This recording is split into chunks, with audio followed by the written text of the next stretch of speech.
This is the Big O Show. This is the Big O Show. Let me tell you something Dolphins-wise, okay? That I want you all to kind of let's get this message out. I want to get this message out to the Dolphin Nation, okay? And this is a message that will make some of you happy, and it's going to piss the crap out of some of you off, okay? Why the Dolphins must pick, must pick up Tua's fifth-year option. And I know it's coming up in this offseason. This is when they do it, leading into year 4. They don't allow you to do it into year 4, so you're going to have to decide this offseason whether you're going to do it or not. Let me explain why it's worth the gamble. And I know those of you that didn't believe in Tua, that he could play, now you're dead wrong. So like 95% of you have now gone on to the Tua injury part of it, which that was always in the equation from day one. And so now you're on that bandwagon. So anything Tua, you're anti-Tua because of the injury history and now the concussions and all that kind of stuff. So I get where the fan base is split. Weirdest thing in the world. There's really nobody that you're going to get that's better, but the weirdest thing in the world, but whatever. So listen to me now, okay? Tua's fifth-year option is worth $22 million. Franchise quarterbacks are getting over 40 plus, and you're guaranteeing fat portions of those contracts now, okay? This is what's happening with quarterbacks. If you're the Miami Dolphins, it's going to be a roll of the dice in every way possible. Okay, look, it's a roll of the dice for every player because they're all one hit away. But obviously with Tua, he's had a long history of injuries. So his issue is much bigger and more riskier than the average player. Okay, Chris Greer might be right about the whole concussion thing because it really wasn't an issue throughout his career. It's just was an issue this year. So maybe by chance he avoids concussions. It's true. But will he avoid injuries? That's been something he hasn't been able to avoid year in and year out and year in and year out. This year wasn't about injuries. It was more about head trauma, right?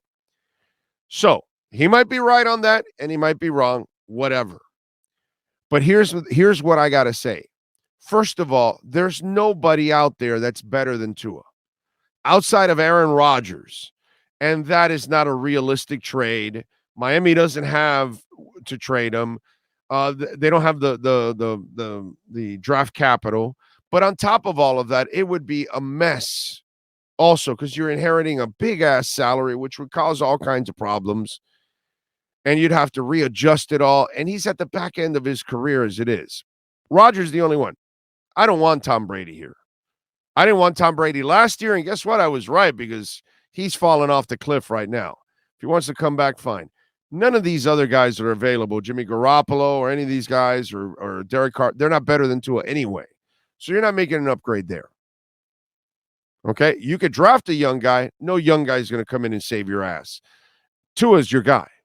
And he's the number 1 rated quarterback. So I'd rather hang on to the number 1 rated quarterback because last time I checked, Chad Henne couldn't do that. And Pat White couldn't do that. And Chad Pennington couldn't do that, and Jabroni Brissett couldn't do that, and any other jabroni you've had quarterbacking here, from Jay Cutler to anything else, talking about jabronis. So you haven't had one of those kind of guys anyways. So I'm going to hang on to this guy, and I'm going to hope he figures it out, and I'm going to take my chances. Okay? Now, you could get lucky. Tua comes back next year, balls out, and doesn't have an injury issue and has a great year, and now you've got to pay him a boatload of money, way more than $22 million, and you're going to have to guarantee a nice chunk of it. Well, guess what? If you picked up the fifth-year option, you don't have to do that. Now you can go talk about an extension past the fifth-year option, and you're getting another bargain year in your fifth year. Okay, because obviously if he kicks ass next year, doesn't have much of an injury history or issue, and you go, maybe you win a couple games or whatever in the playoffs, then you're feeling like you got a bargain there again, and you're going to get a bargain in year 5 now. The flip side is, of course, if he has injuries, then you're also stuck with him in year 5 because the money is guaranteed. Now, you still have to move on from him. You may have to draft a young guy that you have to develop in year 5 while he's playing. So at least you get by through that year with him, worst case scenario.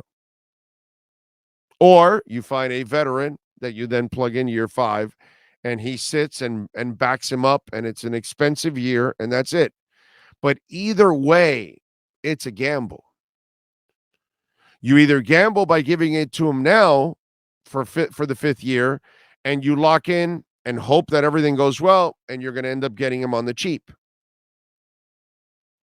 And it won't be on the cheap if obviously he continues to have the injury problems. But either way, it's a gamble. But right now, you cannot find a better option because the Miami Dolphins have had the best quarterback they've ever had since Marino. That's not saying much because most of the guys since Marino has been mediocre to terrible. But this guy is exceptional. This guy plays at an incredibly high level. He's a top 5 passer in this league when healthy. I'm not giving up on a guy that's one of the best passers in the league.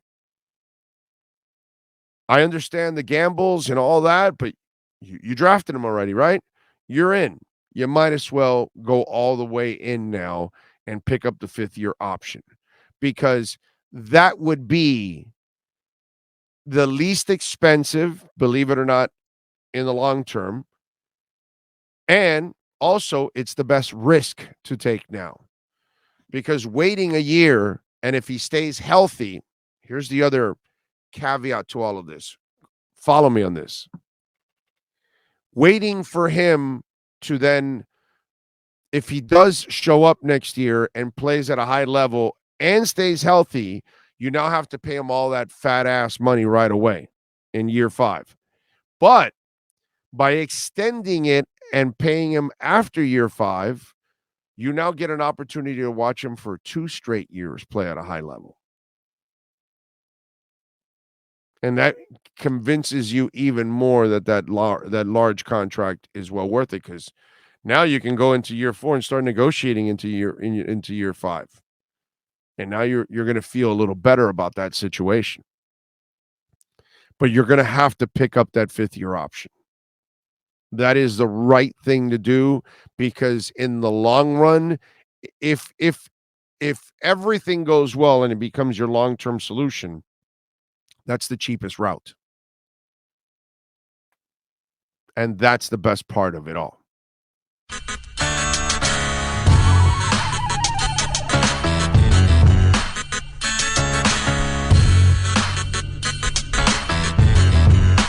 This is the Big O Show.